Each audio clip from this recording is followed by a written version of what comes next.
নমস্কার, সকলকে স্বাগত জানিয়ে শুরু করছি আপনাদের প্রিয় অনুষ্ঠান জীবনের আলো। সকলে নিশ্চয়ই খুব ভালো আছেন। দেখুন, আমরা খুব শুভ তিথির মধ্যে দিয়ে জীবনটাকে আগিয়ে নিয়ে যাচ্ছি। প্রত্যেক মানুষ যে সময়ে দাঁড়িয়ে রয়েছেন খুব ভালো সময়। এই সময়ে বহু ধরনের সমস্যার নিবারণ করা সম্ভব। সেই জন্য এতটা গুরুত্বপূর্ণ সময়ের মধ্যে দিয়ে আপনি যাচ্ছেন এখন। সেই জন্য বারবার বলছি, কোনো নেগেটিভ ভাইব্রেশন আপনার জীবনে যায় আসছে না কেন, সেগুলোর সঠিক প্রতিকার প্রতিবিধান করার নির্দিষ্ট সময় এখন। দেখুন, আমি আবার বলছি যে জন্মছকের যে গ্রহ নক্ষত্র, 27টা নক্ষত্র, 12টা রাশি, 9টা গ্রহের সমন্বয়ে আপনার জীবনযাপন হয়ে আছে। জীবনযাপন করছেন, আপনার জীবনকে প্রভাবিত করছে সেই গ্রহ নক্ষত্রই। এবং তার কারণে আপনার কখনো ভালো হচ্ছে, কখনো খারাপ হচ্ছে, কখনো হওয়া জিনিস সঠিকভাবে পাচ্ছেন, কখনো হওয়া জিনিস লাস্টে গিয়ে অসমাপ্ত থেকে যাচ্ছে। এগুলো প্রত্যেকটার কানেকশনের উপর ডিপেন্ড করে আপনার ক্ষেত্রে কতটা ভালো যাবে। এবং আপনার ওই জন্ম ছক জানবেন, আপনার পূর্ব জন্মের যেখানে সমাপ্তি হয়েছে তারপর থেকে তৈরি। তাই আপনার জীবনেও কিন্তু কর্মফল আপনাকেই ভোগ করতে হচ্ছে, প্রত্যেক মানুষেরই তাই। আপনি আপনার এই জীবনে যা আপনি কর্ম করবেন, যতটা ভালো করবেন, সেই ভালো ফলটাই আপনি আগামী দিনে পাবেন। যদি খারাপ করেন, ভাবছেন কেউ দেখছে না, আপনি অন্যায় করে যাচ্ছেন, তারপর কিন্তু প্রায়শ্চিত্ত আপনাকেই করতে হবে, আজকে হোক বা কালকে হোক। সেই জন্য এই প্রায়শ্চিত্ত কথাটা যখনই আসছে, জন্মছকের কানেকশন দেখবেন অনেক জাতক জাতিকার পিতৃদোষ বলা হয়, জেনেটিক প্রবলেম বলা হয়, কখনো বলা হয় শাপিত দোষ। পার্টিকুলার দোষগুলো যদি বলি, তাহলে আপনার জন্মছকেও দেখবেন কখনো শাপিত দোষ কারোর আছে, কারোর ক্ষেত্রে সাধু সর্প দোষ রয়েছে, কারোর ক্ষেত্রে কাল সর্প যোগ রয়েছে, কারোর ক্ষেত্রে দেখা যাচ্ছে যে ছন্ন ছাড়া দোষ রয়েছে, কারোর ক্ষেত্রে গ্রহণ দোষ রয়েছে। এগুলোর কম্বিনেশন কানেকশন রাহুর সঙ্গে দিয়ে দেয়, অন্যান্য গ্রহের কানেকশন, এবং তার কারণে আপনার জীবনের একটা হতাশার জায়গা নিয়ে আসে। তার কারণে আপনার জীবনের যেটা পাওয়া চাওয়া সেটা পরিপূর্ণতা পায় না। হয়তো আপনি যেটা আপনার জীবনের স্বপ্ন ছিল, ভেবে দেখুন, সেটা অনেকে হয়তো সেটাকে ছাড়িয়ে গেছেন, সেটাকে অনেক খুব কম বয়সে সেটা পেয়ে গেছেন। আবার অনেকের জীবনের স্বপ্ন সেটা কিন্তু সেই সঠিক দিশার মধ্যে গিয়েও আপনি সেটা পাননি, হয়তো কষ্ট দুঃখের মধ্যে দিয়েই আপনাকে যেতে হচ্ছে। কেন হয় সবটাই জানবেন ওই গ্রহ নক্ষত্র। সেজন্য একটা এতটা কঠিন একটা যোগ আপনার জীবনে যদি থাকে এবং সেটা যদি অশুভত্ব ক্রিয়েট করে আপনার জীবনে বা আপনার জন্মছকে, তাহলে তার জন্য কিন্তু আপনি জীবনে খুব ক্ষতিগ্রস্ত হবেন। আপনি জীবনে আপনার চাওয়া পাওয়া, আপনার ড্রিম কোনোভাবে পূর্ণতা পাবে না। আর একটা জিনিস জানুন, যে জ্যোতিষশাস্ত্রের সঠিক বিচার বিশ্লেষণ এবং তার জন্য প্রতিকার প্রতিবিধান রয়েছে বিভিন্ন উপায়। কখনো দৈবিক পদ্ধতি মেনে তার প্রতিকার প্রতিবিধান করা হয়, কখনো কালার রঙের ওপর বেস করে তার প্রতিকার প্রতিবিধান করা হয়। কিন্তু আপনার জন্মছকের সঠিক প্রতিকার প্রতিবিধান কিছু কিছু জায়গা রয়েছে যেটা শুধুমাত্র দৈবিক প্রতিকার প্রতিবিধান মেনেই করা সম্ভব। সেটা সেইভাবেই করা হয়, সেই জন্য মানুষ এত উপকৃত। আর আজকে যে অশুভ যোগটা বলবো, অবশ্যই যে অশুভ যোগের জন্য আপনি জীবনে এমনকি আপনি ডিপ্রেশনে পর্যন্ত চলে যেতে পারেন, আপনি নেশায় আসক্তি হয়ে যেতে পারেন, আপনি আপনার জীবনের দেখবেন যে ভীষণভাবে হতাশাগ্রস্ত হয়ে গেছেন, মানসিক রোগীগ্রস্ত হয়ে যেতে পারেন এই যোগ যদি আপনার জীবনে থাকে। এবং এগুলোর প্রতিকার প্রতিবিধান রয়েছে। কখনো কখনো দেখবেন এই সকল অশুভ যোগের জন্য আপনি আপনার উপর এমন কিছু ক্রিয়া করে দেওয়া হয়েছে শত্রুতার কারণে, যেটা আপনি হয়তো জীবনে সেখান থেকে বেরোতে পারছেন না। শত্রু আপনাকে পুরোপুরি নির্মূল করে দিতে চাই। তার জন্য কিন্তু চাই সঠিক প্রতিকার প্রতিবিধান, যেটা শত্রুকে দমন করা যায়। সেই জন্য আজকে বলবো যেটা, যে অশুভ দোষ, সেই অশুভ দোষ হচ্ছে শাপিত দোষ। শাপিত দোষ, এই শাপিত দোষ আপনার জীবনে যদি থাকে, তাহলে আপনি কিন্তু আপনার জীবনের উন্নতি করতে পারবেন না। এই শাপিত দোষ আপনি অভিশাপ থেকে প্রাপ্ত দোষ, পূর্বজন্মের অভিশাপ থেকে এই শাপিত দোষ তৈরি হয়। যে শাপিত দোষ আপনি আপনার চাওয়া পাওয়ার মধ্যে কোনো মিল দেখতে পারবেন না, হতাশায় শুধু আপনার জীবনটাকে ভরে যাবে। শাপিত দোষ থাকলে প্রথম যে সিমটমগুলো আপনার জীবনে আসে, দেখবেন একদম ছোটোর থেকে, তাতে কিন্তু কোনো কোনো সময় এই শাপিত দোষ, তার আগে আমি আর কয়েকটা জায়গা বলে দিই শাপিত দোষ কখন হয়। বলে শাপিত দোষ হয় শনি এবং রাহু দুটোর কনজাংশন কানেকশন হয়ে গেলে। কনজাংশন কানেকশন কি? 7 ডিগ্রির মধ্যে, অর্থাৎ 7 ডিগ্রির মধ্যে যদি দুটো গ্রহ অবস্থান করে যায়, ডিগ্রিগত 7 ডিগ্রি, সেটা ভাবগত পরিবর্তন হলেও যদি ডিগ্রিগত কানেকশন 7 ডিগ্রির মধ্যে থাকে, তাহলে জানবেন যে সেই দোষটা শাপিত দোষে পরিণত হয়েছে। এবং এই শাপিত দোষ সব থেকে খারাপ ফল দেয় যেখানে রাহু নিচস্থ, রাহু ব্যাড এফেক্ট দেয় একটা লাইফের, বা রাহুর নেগেটিভ ভাইব্রেশনটা বেশি আছে যে নক্ষত্রগত কানেকশন অনুযায়ী, তখন কিন্তু এই শাপিত দোষের মাত্রা অনেক গুণ বেড়ে যায় একটা জাতক জাতিকার, এবং সেটা নেগেটিভ ভাইব্রেশন। আবার শাপিত দোষটা আপনার জীবনের একটা উন্নতিবাচক যোগ তৈরি হতে পারে, যেটাকে বলা হয় চন্দ্রমণি যোগ। এই চন্দ্রমণি যোগ ঠিক ওই রাহু এবং শনির কানেকশনই হয়। এই চন্দ্রমণি যোগ যদি থাকে, তাহলে একটা জাতক জাতিকা যে পরিবারেই জন্মগ্রহণ করুক না কেন, সে জীবনে সেই জিরোর থেকে হিরোতেই পৌঁছাবে 100%, এবং তাকে কেউ বাধা দিতে পারে না।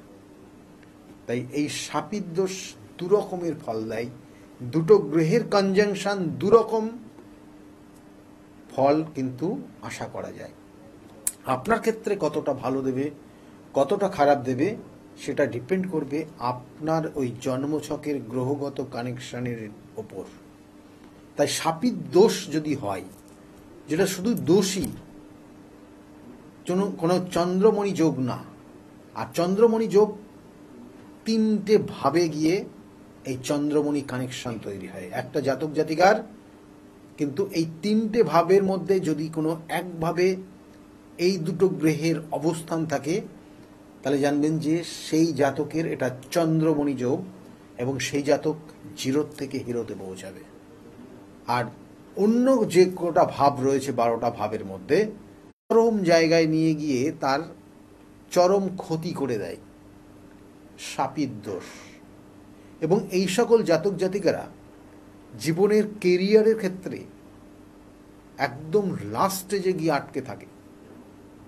অর্থাৎ চাকরির ইন্টারভিউ দিয়ে এসছে, চাকরি সে পাওয়ার কথা তারই একমাত্র হবে, হয়তো ফাইনাল সিদ্ধান্ত হয়ে গেছে, কিন্তু তার ভারবালি বলে দিয়েছে, কিন্তু রিটেন সে কিছুই পায়নি। পাওয়ার জন্য অনেকবার চেষ্টা করেছে, অনেক কথা বলেছে, কিন্তু লাস্টে গিয়ে সেই জায়গাতেই দাঁড়িয়ে আছে। দেখবেন যে অনেক ক্ষেত্রে প্যানেলে লিস্ট নাম হয়ে আছে, চাকরি পায়নি। এই ধরনের প্রভাব শাপিত দোষের কানেকশন দেয়। তাই এই শাপিত দোষ যদি থাকে, তার সঠিক রেমেডিয়াল প্রসিডিওরও রয়েছে। এবং তার সঙ্গে সঙ্গে কি হয়, দাম্পত্য অশান্তি তৈরি হয়। দাম্পত্য অশান্তি চরম জায়গায় তৈরি হয়ে যায়, এবং এরা ডিপ্রেশনে চলে যায় এই শাপিত দোষ থাকলে। শাপিত দোষ থাকলে লোকের সাথে সম্পর্ক খুব খারাপ জায়গায় চলে যায়, রিলেটিভরাও আপনার সঙ্গে সুসম্পর্ক রাখবে না। রিলেটিভদের আপনি দেখা গেল যে যথেষ্ট পরিশ্রম করে তাদের সঠিক দিশা দেখাতে চাইছেন, কিন্তু আপনার কথার মূল্য থাকবে না সেখানে। আপনি কোনো যুক্তি দিলে সেই যুক্তি আপনার আত্মীয় স্বজন কোনোভাবে মেনে নেবে না। আপনাকে ভ্যালুলেস করে রাখার প্রবণতা তাদের মধ্যে তৈরি হবে। এই শাপিত দোষ যদি আপনার জন্মছকে থেকে থাকে, এবং অর্থের সমস্যা সারা জীবন আপনি ভোগ করে যাবেন। অর্থ আপনি মানে সেই দিনান্তে পান্তা ফোড়ানোর মতো অবস্থা, অর্থাৎ আপনি সেই সারাদিনের পরিশ্রমও আপনার সারাদিনটাকে সঠিকভাবে পরিচালনা করতে পারবেন না সেই অর্থ দিয়ে। তাহলে এতটা খারাপ অবস্থা শাপিত দোষ থাকলে হয়। শাপিত দোষ থাকলে বলা হচ্ছে রাজদণ্ড পেতে পারেন আপনি। রাজদণ্ড কি না, সরকারিভাবে কোনো রকমের সমস্যায় পড়তে পারেন। অনেক সময় বলা হয় যেটা এই বর্তমান ব্যবস্থায় আইনি সমস্যা, পুলিশি ঝামেলা, কঠিন কোনো সমস্যার মধ্যে জড়িয়ে যাওয়া, সেটা আপনার বর্তমান সমাজের এটায় কিন্তু এফেক্ট হচ্ছে। এবং এই শাপিত দোষ মানসিকভাবে এরা খুব ভালো থাকতে পারে না। শাপিত দোষ খুব কঠিন সমস্যা, এবং এই শাপিত দোষ বলা হয় যে বন্ধুর দ্বারা ক্ষতিগ্রস্ত হয়ে যায় এরা। মানে কেমন হয় দেখবেন যে এরা জীবনে পাচ্ছে না দিয়ে একটা এমন কিছু সঙ্গ নিয়ে নেয় যে সঙ্গ তার জীবনকে অতিবাহিত করতে দেয় না, আস্তে আস্তে নেশার মধ্যে আসক্ত করে দেয়। এমন কিছু সঙ্গ পায় তাকে সান্ত্বনা দেয়, কারণ নেশার দ্রব্য তাকে ধারণ অর্থাৎ দিয়ে যে এই নেশা এই করলে তার এখান থেকে বেরিয়ে আসতে পারবে, অর্থাৎ তার সান্ত্বনা, তার যার আশেপাশের লোকগুলো তাকে আরও বিকল করে দেওয়ার প্রবণতা তৈরি করে। এবং এই সকল জাতক জাতিকা জীবনে সেই জন্য আস্তে আস্তে মানসিক রোগী, এবং কোনো সময় এরা নেশা পর্যন্ত আসক্ত হয়ে যায়, এবং সেই পর্যন্ত পরে গিয়ে এমন কিছু খারাপ কর্ম করে বসে তার কারণে সে কিন্তু আইনি দ্বারস্থ হয়ে যায় বা শ্রীঘরে পর্যন্ত পৌঁছে যেতে পারে। এবং এই দোষটা সেই সকল জাতক জাতিকার কোনভাবে গিয়ে অবস্থান করছে সেটার ওপর ডিপেন্ড করবে কতটা চরম জায়গায় সে পৌঁছাতে পারে। তাহলে শাপিত দোষ এতটাই কঠিন। শাপিত দোষ থাকলে এবং সেই শাপিত দোষে যদি রাহু কানেকশান পায় এবং সেখানে শনির কানেকশান যদি উইক হয়ে যায়, তাহলে জানবেন যে সেই সকল জাতক জাতিকারা দেখবেন যে মাঝে মধ্যে অশরীরী আত্মা, এই অশরীরী আত্মা এদেরকে প্রভাবিত করে। এই অশরীরী আত্মার কারণে এদের শারীরিক বিভিন্ন ক্ষেত্রে সমস্যা তৈরি হয়ে যায়, এবং কোনো সময় এদেরকে পাগল বলে আখ্যা দিয়ে দেয়, কিন্তু সে পাগল না। তার কিছু রোগ, তার কিছু সমস্যা, তার কিছু জীবনের দিনের পর যে সমস্যা সেই পুঞ্জীভূত হতে হতে হতে সে মেন্টালি আজকে এইরকম জায়গায় পৌঁছে গেছে। তাহলে সেই জন্য শাপিত দোষ যদি কারো থাকে তাহলে অবশ্যই আপনার সন্তানের এগুলো প্রথম থেকে দেখা উচিত। শাপিত দোষ থাকলে তার প্রতিকার প্রতিবিধান রয়েছে, সঠিক ওয়েতে নির্দিষ্ট ক্রিয়ার মাধ্যমে দৈবিক প্রতিকার প্রতিবিধান রয়েছে। সে প্রতিকার প্রতিবিধান দিলে সেই জাতক জাতিকার ধীরে ধীরে সে কিন্তু স্বাবলম্বী হয়ে ভালো জায়গায় যাবে। আমি বারবার বলে থাকি, কারণ একটা স্টুডেন্টের শাপিত দোষ থাকলে সে প্রচুর ভালো পড়াশোনা করছে, সে জীবনের তার নির্দিষ্ট ড্রিম রয়েছে, তার নির্দিষ্ট পরিকল্পনা রয়েছে, তার নির্দিষ্ট চাওয়া পাওয়া রয়েছে, কিন্তু সেই চাওয়া পাওয়ার জায়গায় বারংবার সে বাধা পাবে।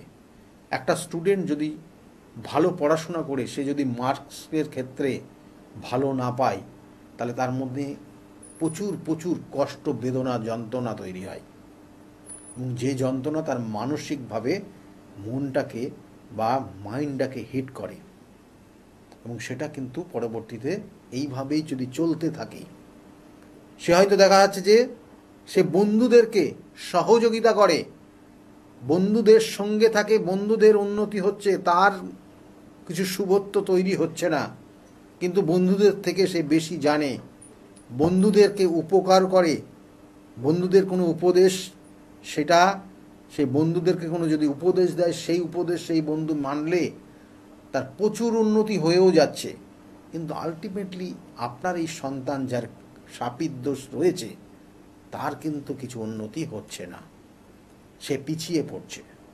এটা তার জীবনের একটা হতাশা, তার জীবনের একটা কষ্ট সে কিন্তু বয়ে নিয়ে চলেছে, একটা সময় গিয়ে কিন্তু বাস্ট করতে পারে। শাপিত দোষ এতটাই কঠিন, শাপিত দোষ কিছু বিশেষ বিশেষ সুযোগ যেটা তার জীবনে অবশ্যই আসা উচিত ছিল, কিন্তু সেটা তার জীবনে আসে না।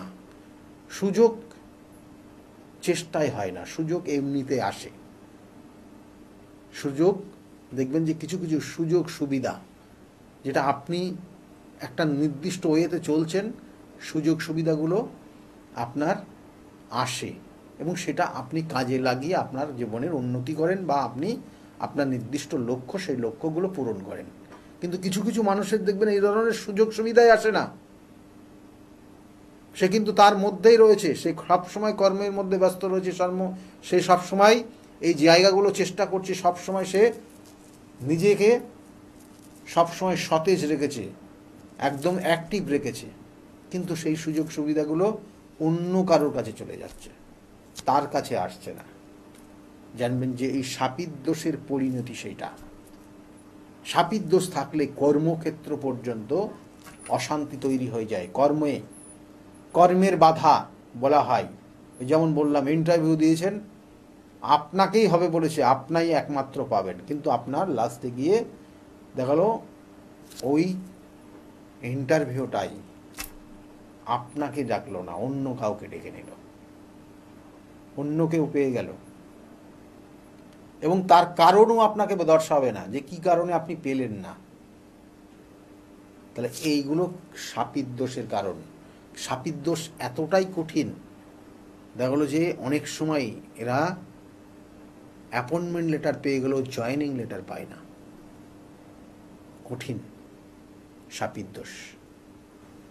শাপিত দোষে বলা হয় প্রত্যেকটা জীবনের হওয়া কাজে বাধা।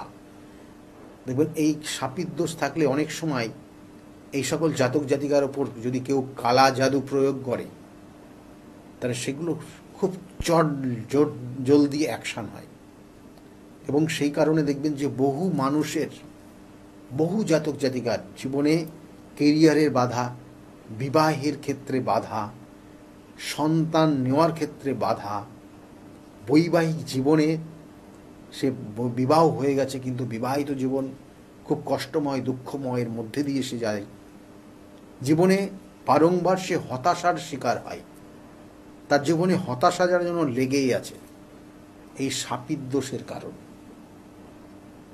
আবার এই শাপিত দোষটা যদি আপনার জীবনের চন্দ্রমণি যোগে কনভার্ট হয়, যেটাকে বলছিলাম যে চন্দ্রমণি যোগটা হয় তিনটে জায়গায়, যার জন্মছকে এই তিনটে জায়গার মধ্যে কানেকশন পাবে এবং 7 ডিগ্রির মধ্যে, সেক্ষেত্রে সেই সকল জাতক জাতিকার এটাকে বলা হয় শুভ ফল দেয়, যে চন্দ্রমণি যোগ। অর্থাৎ রাহু এবং শনি যদি তুলা রাশিতে, কুম্ভ রাশিতে এবং মিথুন অথবা বৃষ রাশি, এটি কারণ এই দুটো ব্যতিক্রম আছে বা এই দুটো নিয়ে অনেক কিন্তু দ্বিমত রয়েছে, সেই জন্য বললাম এই দুটো রাশির কানেকশন যদি পেয়ে যায়, তাহলে সেই সকল জাতক জাতিকাকে বলা হয় চন্দ্রমণি যোগ বা একটা বড় রাজযোগ। এবং এই রাজযোগের সে জীবনে চাওয়া পাওয়া যদি একবার কোনো অ্যাচিভ করতে পারে কোনো জিনিস, তাহলে সেটাকে কাজে লাগিয়ে সে কিন্তু সর্বশীর্ষে উঠে যেতে পারে। সেটাকে বলা হয় চন্দ্রমণি যোগ, এবং সেটাই বলা হয় এই সকল জাতক জাতিকারা জীবনে যেখানেই জন্মগ্রহণ করুক না কেন সেই জিরোর থেকে জীবনে হিরোতে পৌঁছায়, এবং এই মানুষটাকে বহু মানুষ স্মরণ করে চলে, এবং সেই সকল মানুষ যারা স্মরণ করে চলে তাকে এবং তার কথা শুনে চলে, তার নিজের সেই মানুষগুলো কিন্তু আস্তে আস্তে তাদের পাপ মুক্ত হয়ে তারা ভালো জায়গায় পৌঁছায়, তাদের জীবনের চাওয়া পাওয়াগুলো প্রাপ্তি পায়। তাই এই চন্দ্রমণি যোগ কিন্তু বহু মানুষের রয়েছে। সেই চন্দ্রমণি যোগের হয়তো কিছু মুভমেন্ট নেগেটিভ ভাইব্রেশন করছে, সেটা হয়তো অন্য কোনো গ্রহের কারণে, সেটা জায়গার থেকে একটু বেরিয়ে গেলেই আবার বলছি সে জীবনের সর্বশীর্ষে পৌঁছাতে পারে। এবং এই মানুষটি একটা উদাহরণ। এই মানুষটাকে অনেক মানুষ ফলো করে চলে, এই মানুষের উপদেশ বহু মানুষকে উন্নতির পথ দেখায়। তাই আপনার জীবনে যদি এই ধরনের জায়গা থাকে, এই ধরনের নেগেটিভ, তাহলে আবার বলছি তার সঠিক প্রতিকার প্রতিবিধান করিয়ে নেবেন। সঠিক প্রতিকার, সঠিক প্রতিবিধান, সঠিক গাইডলাইন জীবনকে পরিবর্তন করতে পারে। আর প্রতিকার প্রতিবিধান অবশ্যই জেনে রাখুন দৈবিক প্রতিকার প্রতিবিধান, যেটা বিগত দিনে ছিল, এখনও আছে, আগামী দিনেও থাকবে। এবং তার সঙ্গে সঙ্গে এই দৈবিক প্রতিকার প্রতিবিধানের সঙ্গে যেমন বিভিন্ন রঙের তার নির্দিষ্ট ব্যবহার, সেটাও আপনার জীবনকে পরিবর্তন করতে পারে। কিছু নিয়ম গাইডলাইন, কোন কাজটা করবেন, কোন কাজটা করবেন না, কখন করবেন, কোন মানুষটা আপনার জন্য খুব শুভ, কোন মানুষটা আপনার জীবনের অশুভ, যেটা একটু মেনে চললে আপনার জীবনের পরিপূর্ণতা পাবে, সেটা কিন্তু আপনার জন্মছকের নির্দিষ্ট কানেকশন রয়েছে, যেটা দেখে বিচার করে বলে দেওয়া যায় যে আপনি কতটা ভালো থাকতে পারবেন। বারবার বলি, আর তার সঙ্গে সঙ্গে বলবো, দেখুন প্রতিকার প্রতিবিধান গাইডলাইন বহু মানুষ তারা আজকের এই জায়গায় নিয়ে বহু মানুষ তারা উপকৃত। জীবনে তাদের একটা সময় এসছে, খুব খারাপ সময়, তারা সেই জায়গাগুলোর থেকে বেরিয়ে এসে আজকের জায়গায় দাঁড়িয়ে খুব ভালো আছে। কারণ আপনারা যে ইন্টারভিউগুলো দেখেন, বহু ইন্টারভিউ রয়েছে বহু মানুষের, তারা আজকে ভালো আছে বলেই তারা কিন্তু একদম স্বাধীন চেতাভাবে তাদের ইন্টারভিউ দিয়েছে। তাই বিগত দিনে যে মানুষগুলো খারাপ ছিল আজকে ভালো রয়েছে, তাদের মুখ থেকে শুনুন তারা কতটা ভালো রয়েছে আজকের জায়গায় দাঁড়িয়ে। আমি আবার বলছি, আগামী দিনগুলো প্রত্যেকের খুব শুভ হোক, খুব ভালো থাকুন, প্রত্যেকের আশা অনুরূপ ফল পান, সকলে খুব আনন্দে থাকুন, এই শুভকামনা জানিয়ে আজকের মতো এই পর্যন্তই। আর আপনারা শুনতে থাকুন তাদের ইন্টারভিউ যারা আজকের জায়গায় ভালো রয়েছে। নমস্কার। ডক্টর গৌতম শাস্ত্রী আর 5 জন অ্যাস্ট্রোলজারের থেকে কেন তিনি আলাদা? স্বাভাবিকভাবে আপনাদের মনে এই প্রশ্ন আসতেই পারে। দূর দূরান্ত থেকে নানান সমস্যায় জর্জরিত মানুষ ছুটে আসেন তার কাছে। গ্রহদোষ হোক কিংবা কাল সর্পদোষ, অথবা ধরুন মাঙ্গলিক দোষ কিংবা অন্য যে কোনো সমস্যা, তারা জানেন সব সমস্যা স্থায়ী সমাধানে এক এবং অদ্বিতীয় ডক্টর গৌতম শাস্ত্রী। চলুন আজ আপনাদের সাথে পরিচয় করিয়ে দিই এমন কিছু মানুষের এবং শুনে নিই তাদের কথা। আমার বাবা 2021 সালে প্রথমবার স্যারের কাছে আসেন, আর মানে বাবার ব্যাপারে যে প্রেডিকশন গুলো করা হয়, মানে প্রত্যেকটা প্রেডিকশন প্রচন্ড অ্যাকিউরেট ছিল। তারপরে তো বাবার বিভিন্ন কাজে মানে স্যার হেল্প করেছেন, যেগুলোতে রেমিডি দিয়ে প্রত্যেকটা কাজই তারপর মানে খুব আমরা ফলও পেয়েছিলাম। তারপর মা আমার নিয়ে আসে। আমার ব্যাপারেও স্যার যে প্রত্যেকটা প্রেডিকশন করে প্রত্যেকটাই এতটাই অ্যাকিউরেট ছিল, মানে অনেকটা অবাক করার মতোই অ্যাকিউরেট ছিল। আর মানে মনে হয়েছিল আরো আগে আসলেই ভালো হতো, আরো অনেক কিছু বেটার হতে পারতো। কিন্তু তারপরে যখন রেমিডি নেওয়ার পরে আর প্রচন্ড অনেক রকম ফল পেয়েছি আমি, আমার মা, আমার বাড়িরও সবাই এসেছে, মানে সবাই অনেক ভালো ফল পেয়েছি। আর মানে স্যার শুধুমাত্র ফলের দিক থেকেই না, এখানে এসে পুজো দিয়ে স্যারের ব্যবহারও খুব ভালো। আর মানে প্রত্যেকটা জিনিসের ক্ষেত্রে তিনি মানে খুব অ্যাটেন্টিভ, খুব ভালোভাবে শোনেন, প্রত্যেকটা জিনিসের সেভাবেই সলিউশন দেয়। তো আমি এসে তো খুব ভালো ফল পেয়েছি। আপনারা যদি দেখে থাকেন, আসবেন, মানে অবশ্যই ফল পাবেন। অনুপ চন্দ্র, আমি ডক্টর গৌতম শাস্ত্রী স্যারের সাথে বিগত 6 বছর ধরে মানে যোগাযোগে আছি। আমি যখন কলেজে স্টুডেন্ট ছিলাম তখন থেকে স্যারের কাছে কনসালটেশন নেই। পড়াশোনাতে ওনার গাইডেন্সের মাধ্যমে আমি বিটেক কমপ্লিট করি, তারপরে আরো কিছু পড়াশোনা করছি এখন। সাথে সাথে ক্যারিয়ারে ওনার প্রচুর গাইডেন্স পেয়েছি। ওনার গাইডেন্সের মতো আমি এখন একসাথে 3খানা ব্যবসা প্যারালালি রান করছি। 3টেই কিন্তু ইন্ডিয়ার বাইরে, নট অনলি ইন ইন্ডিয়া, 3টেই ইন্ডিয়ার বাইরে। এখন একটা ছোট অ্যাচিভ করেছি।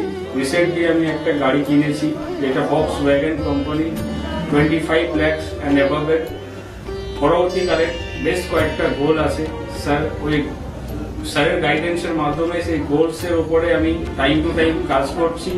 ওনার কনসালটেন্সিটা এতটাই ভালো কি আপনাকে উনি মান্থ টু মান্থ বলতে পারেন কি কোন সময়ে আপনি কিভাবে রিয়াক্ট করবেন, কিভাবে এক্সিকিউট করবেন নিজের কাজ। যদি আপনি সেই কাজগুলো সেই ওনার কথা অনুযায়ী আপনি যদি এক্সিকিউট করেন, ডেফিনেটলি আপনার গোলটাও টাইম মতো কমপ্লিট হবে। আর আমি সবাইকে এটাই বলবো, যদি আপনারা বিশ্বাস করে আসেন তবেই কিন্তু হবে। যদি বিশ্বাস থাকবে না থাকে তাহলে কিন্তু কোনো কিছু হবে না। আপনাকে সেই বিশ্বাসটা রাখতে হবে। নমস্কার, আমি শ্রাবণী দাস, আমি হালিশহর থেকে আসছি। স্যারের এখানে আমি খুব বেশি দিন আসছি না, তবে আমার ফ্যামিলির অনেককে নিয়ে আমি এখানে এসেছি। এখানে এসে স্যারের কাছ থেকে আমি অনেকভাবে উপকৃত হয়েছি। যেমন আমার এক কাজিন, ওর অফিসের কোনো প্রবলেম হচ্ছিল, ও কোনোভাবে স্থিতি হচ্ছিল না অফিসের কোনো কাজের। স্যার বলেছিলেন যে ও পুরনো যেখানে কাজ করছে সেখান থেকেই ওর কাজ, আবার ওখান থেকে ওকে ডাকবে এবং সেখানেই ওর স্থিতি হবে। সেটাই হয়েছে। আবার আমার আরেক রিলেটিভের গাইনিক কোনো প্রবলেম হচ্ছিল, সেই প্রবলেমও উনি যা বলেছিলেন যে সেই প্রবলেম ঠিক হয়ে যাবে, সেই প্রবলেম ঠিক হয়ে আমাদের ফ্যামিলিতে এখন নতুন একজন মেম্বার আসছেন। এই জন্য আমরা খুব খুশি। ওনার কাছ থেকে এসে, ওনার কাছে এসে আমরা নানাভাবে অনেকভাবে উপকৃত হয়েছি। স্যারের কাছে আমি 2019 সাল থেকে আসছি। তো আমি স্যারের কাছে এসে আমি স্যারের যা প্রেডিকশন ছিল সবগুলোই মিলে গেছে এবং হুবহু আমার কিছু না বলার আগেই উনি সবকিছু বলে দিয়েছিলেন। তাই জন্য আমি ফল পেয়েছি বলে আমি ওনার কাছে এত দূর কাঁচরাপাড়াতে এসেছি। দাদার কাছে এসে আমি আমার নিজের সংসারের যা দায়িত্ব ছিল, অসুবিধা ছিল, সেই সবগুলোও আমি পেয়েছি। কি কাজকর্ম ছিল না, সেই সব কাজকর্মগুলোও আমি নিজেতে পেয়েছি, সব কিছু পেয়েছি। যেখান থেকে যা আমি ঋণ করেছিলাম সেগুলোও আমি আজ শোধ করতে পেরেছি। নিজেকে অনেক সংসার থেকে আমি মুক্ত হতে পেরেছি সব কিছু করে। আমি গৌতম শাস্ত্রীকে দেখে, টিভির পর্দায় দেখে তার নর্মতা, ভদ্রতা আমার খুব মনে লেগে গেল। তখন তাকে খুঁজতে খুঁজতে তার কাছে আসি, কিন্তু অনেক জ্যোতিষী দেখেছি টিভির পর্দায়, আমার মনের মতো হয়। কিন্তু ওনার ভাষা সবকিছু আমার খুব ভালো লাগে। ওই জন্য ওনার কাছে এসে আমি অনেক উপকৃত। আমার দেহের এবং মনের শান্তি, অনেক কিছু আমার নিজের জনদের, ছেলে মেয়ে, নাতনিদের জন্যে অনেক সমস্যা উনি সমাধান করে দিয়েছে। আমার এক নাতনির 16 বছর বাচ্চা হয় না, তাকে পর্যন্ত এনে দেখালাম, তার কোলেও বাচ্চা দিয়েছে। এর থেকে আনন্দ আমার আর কি আছে? তার কোনো চাহিদা নেই, কোনো চাহিদা নেই, দিলেই কি না দিলেই কি, কোনো চাহিদা নেই। আপনারা একবার এসে যোগাযোগ করেন। কামাখ্যা মা, তারা মা, গৌতম শাস্ত্রী তাদেরই একজন ভক্ত। তাদের সাধনার ফলে আজকে আমাদের প্রত্যেকের কাছে পৌঁছিয়ে দিচ্ছে সেই শান্তির সাহারা।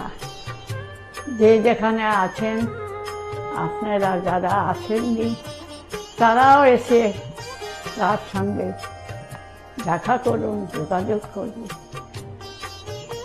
আপনাদের সমস্যার সমাধান হবে ও শান্তি পাবেন।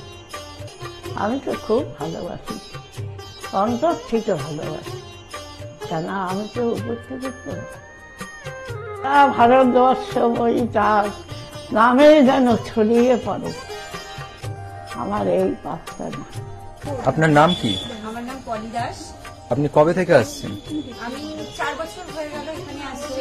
আচ্ছা, আপনি যে এতদিন ধরে আসছেন, আপনি কোনো কাজ পেয়েছেন? অবশ্যই। হ্যাঁ, প্রথমে আমার মেয়েকে আমি পড়াশোনার ব্যাপারে, ওর যাতে পড়াশোনায় মন আসে এইসব ব্যাপারের জন্য এসেছিলাম। আস্তে আস্তে দেখলাম আমার মেয়ের অনেক ইমপ্রুভ হচ্ছে। তারপর আমি সবাইকে, আমার আশেপাশে বন্ধু বান্ধব, আত্মীয় স্বজন যে আছে সবাইকে বললাম যে দেখো আমার মেয়ে অনেক চেঞ্জ হচ্ছে, মানে ও খুব দুষ্টু ছিল, পড়ায় মন বসতো না, সেগুলো হয়েছে।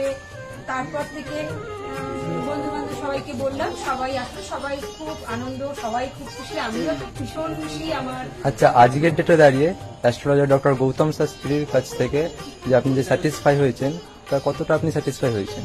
হ্যাঁ, আমি তো মানে সত্যিকারেরই মন থেকে বলছি, মানে পুরোটাই আমি আমার মানে যতটা আমি চেয়েছিলাম, বেশি তো মানে কম বললে ভুল হবে, বেশি হয়েছে, বরং আমার আনন্দের জায়গাটা এতটাই বেশি হয়ে গেছে। তার মানে আপনি পুরোপুরি স্যাটিসফাই, তাই তো? আমার নাম রাকেশ মন্ডল, গ্রাম টগরপোতা। এই দাদার কাছে এসেছিলাম, অনেক প্রবলেম ছিল, সেই প্রবলেম কিছুটা সলভ হচ্ছে এবং হবে। এই অমাবস্যার দিন এই যজ্ঞ হচ্ছে, অনেক দূর দূর থেকে মানুষজন আসছে, কাজ হচ্ছে বলে সবাই তো আসছে, আমিও এসছি, আবারও আসবো। নমস্কার, আমি জয়িতা গুহ। আমি গত এপ্রিল মাস থেকে খুব সমস্যায় পড়েছিলাম। আমার কাজের দিক থেকে সমস্যা ছিল, বসের সাথে এবং পারিপার্শ্বিক আমার যে কলিগরা ছিল তাদের সাথে খুবই সমস্যা জড়িত হয়েছিলাম। তো তারপরে সেই কাজটা আমি আর অবশেষে টিকিয়ে রাখতে পারিনি, সেটা আমাকে বাধ্য হয়েছিলাম আমি সেটা ছেড়ে দিতে। তারপরে একটা খুব আর্থিক দিক থেকে খুব ভেঙে পড়েছিলাম।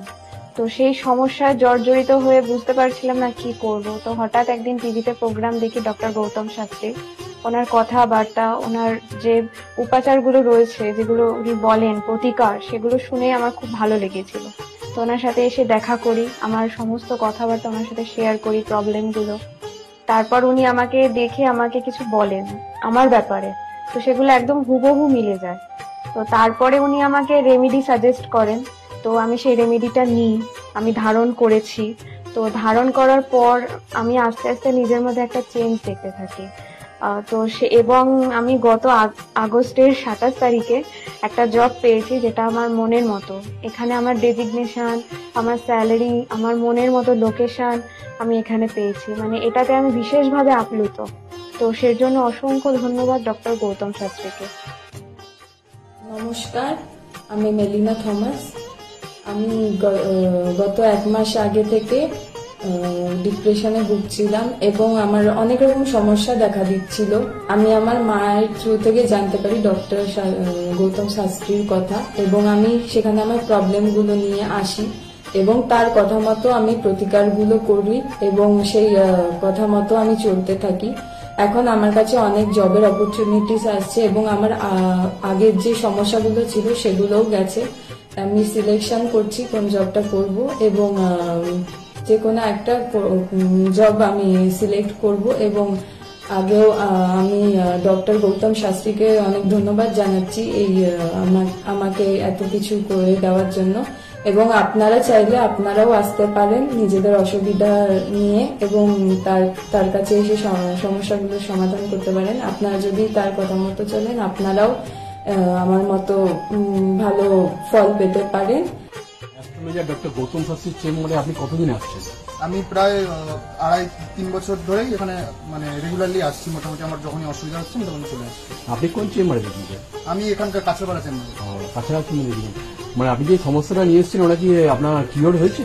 হ্যাঁ, আমি প্রথমে যে সমস্যাটা পড়াশোনার সমস্যা নিয়ে প্রবলেমে পড়ে ওনার কাছে এসেছিলাম, তা মোটামুটি আমার যত দিন যাচ্ছে ইমপ্রুভ হচ্ছে আস্তে আস্তে। না, আপনার কাজে গেলেই মধ্যে এসেছেন। আমি হালিশহর থেকে এসেছি।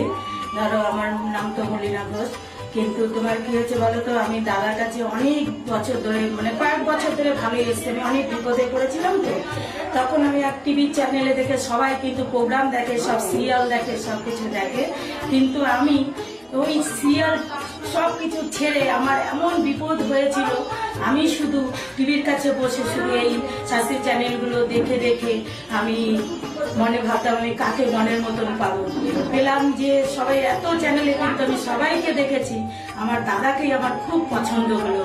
আমি খোঁজ করতে করতে করতে করতে আমি এমন বিপদ যে আমি এই বিপদে কি করে উঠবো, তখন ওই দাদার কাছে আসলাম।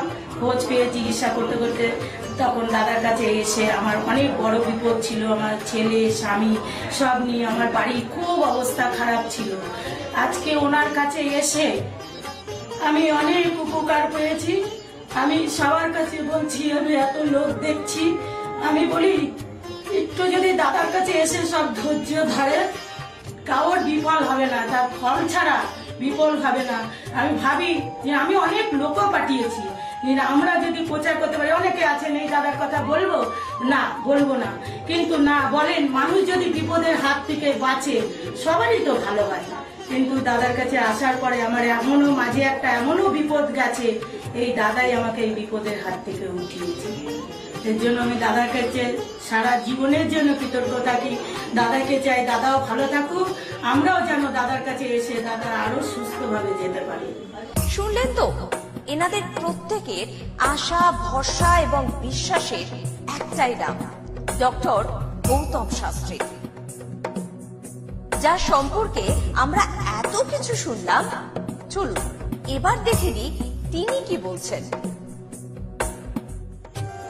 আজকের যে ফিডব্যাক আপনারা পাচ্ছেন, এগুলো কিন্তু আমার সবটাই আমার গুরুদেবের আশীর্বাদ। কারণ গুরুদেব আমাদেরকে একটাই জিনিসই বলেছিলেন যে যেভাবেই হোক মানুষকে উপকার করলে তোমার কিন্তু আগামী দিনে দেখবে তোমার মানুষ কিন্তু তোমার পাশে এসে দাঁড়াবে। এবং সেইভাবেই আমি কিন্তু যেভাবে সকলের উপকার বা আমি যতটা কাজ করছি সকলে উপকৃত হচ্ছে, এবং এর জন্য আমিও কিন্তু খুব আনন্দ পাই যখন তারা বলে যে না দাদা, আমি আপনার এই কারণে এই জন্য এসেছিলাম, এই কাজটা আমি পেয়ে গেছি। সুতরাং আমিও চাই যে এইভাবে মানুষের পাশে থেকে মানুষকে সহযোগিতা করে মানুষকে আরো ভালো জায়গায় পৌঁছে দেওয়া। যাদের খুব দুঃখের মধ্যে কষ্টের মধ্যে আছে তাদেরকে কিছুটা গাইড করে তারা যদি আরো ভালো জায়গায় যেতে পারি এবং ভালো জায়গায় তাদেরকে যদি নিয়ে যেতে পারি, এটাই হচ্ছে আমার মেন উদ্দেশ্য। তারা যদি আরো ভালো জায়গায় যেতে পারে, সেখান থেকে যে আনন্দ উপভোগ করতে পারবো আমি, সেটা কিন্তু চিরস্থায়ী থেকে যাবে। তাহলে আর দেরি কেন, চটপট ফোন করুন 9836410969 অথবা 8335805241 এই নাম্বারে। শুধুমাত্র একটি ফোন, যা পাল্টে দিতে পারে আপনার গোটা জীবন। জ্যোতিষবিদ, বাস্তুবিদ, হস্তরেখা বিশারদ ও spiritual guide doctor Goutam Shastri, এক এবং অদ্বিতীয়।